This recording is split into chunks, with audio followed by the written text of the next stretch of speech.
ილია თოფურია დამარცხდა, გაიგებდით ალბათ და დილიდან მკითხულობ სრულ სიგიჟეებს რა. ხალხი წერს, რომ გაყიდაო ბრძოლაო, მასიურად წერენ რა ადამიანები, ქართველები წერენ, რომ 1-2-ს რო დაეწერა, ეხა აღარ დავიწყებდი მაგაზე ლაპარაკს, რომ გაყიდაო რა, ალბათ ფული აიღო. ბიჭო, როგორ კადრულობთ მაგას? ტიპი მეორე რაუნდის ბოლოს ექიმი ამოწმებდა, ისეთ დღეში ქონდა სახე, რომ თითს ვერ აყოლებდა თვალს და ექიმი აიძახდა, რომ არ უნდა გააგრძელოს ბრძოლაო და ამან თავი მოიკლა, გინდა თუ არა მაინც უნდა გავაგრძელო.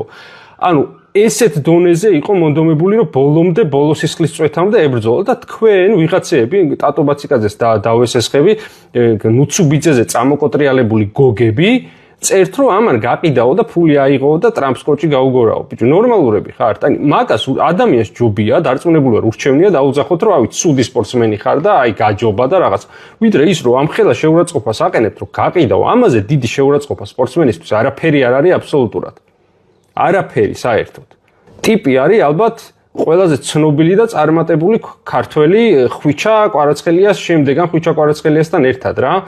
და აი, ესე იგი, ეს რაღაცა ჩვენი უკმაყოფილება, რომ გავბრაზდით იმის გამო, რომ გვეწყინა, რომ წააგო, უნდა გამოვხატოთ ამაში, რომ შეურაცხყოფა მივაყენოთ ესეთი, კაცო. აი, ის გავიგე, რომ აი დოპინგი ხო არ ქონდა მიღებული და მაგაში რაღაც ლოგიკა შეიძლება იყოს, ოღონდ ვერ გავიგებთ მაგას ვერასდროს, ხა დოპინგი თუ მისცეს, მაგის შედეგებსაც არ გაასაჯაროებენ მე, ხო ტესტის, მაგრამ ბიჭო, აი ეს გაყიდა როგორ მოგდით საერთოდ თავში. აი ეგეთი ხალხი როგორ გულშემატკივრობთ საერთოდ. ეხლა მე ამ სპორტის ისეთი გულშემატკივარი არ ვარ, როგორც ფეხბურთის, მაგალითად მარტო ქართველების ჯგუფს უყურებ ხოლმე რა და აი როგორ შეგიძლია მაშინ უგულშემატკივრო თუ შენ მაგის გჯერა და უშვებ, რომ ვიღაცამ შეიძლება ბრძოლა გაყიდოს ან თამაში გაყიდოს. რა გაღვიძებს მაშინ შეჩემისა დილის 5 საათზე? რისთვის იკლავ მაშინ თავს?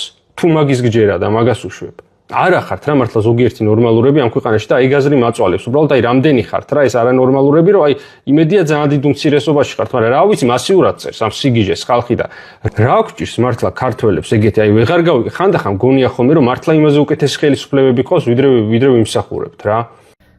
მოკლედ რამდენი შემოვედი Facebook-ზე ან Instagram-ზე, იმდენი ახალი ვიდეო მხვდება და ყველა განიხილავს ილია თოფურიას ბრძოლას.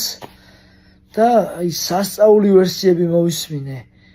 აი ამდენი ფანტაზია, ამდენი აი ყველა პროფესორი როგორ გახდა, ყველა MMA-ის მცოდნე როგორ გახდა, ყველა ანალიტიკოსი როგორ გახდა, სასწაული მიზეზები მოგაქვს ზემოდან, ან კიდე სხვადასხვა სისულელე მიზეზებს არ ჩამოთვლი და უბრალოდ მე მიკვირს, რომ ამდენი ნეგატიური აზრი, ამდენი ეს ეჭვიანობა, ამდენი აბსურდული ანალიზი, ესეთი სხვა აი რაღაცებზე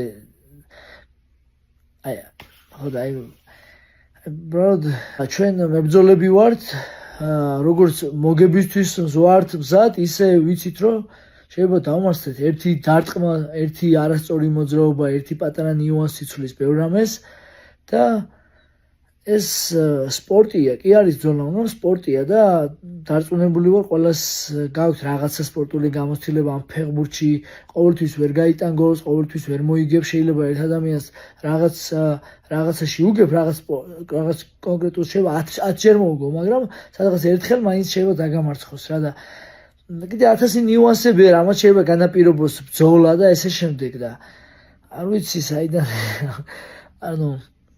საიდან რატო აძლევთ თქვენ თავს უფლებას, რომ ამდენი ცუდი აზრი გაავრცელოთ და ან საერთოდ არ ვიცი, ძალიან ეხავს და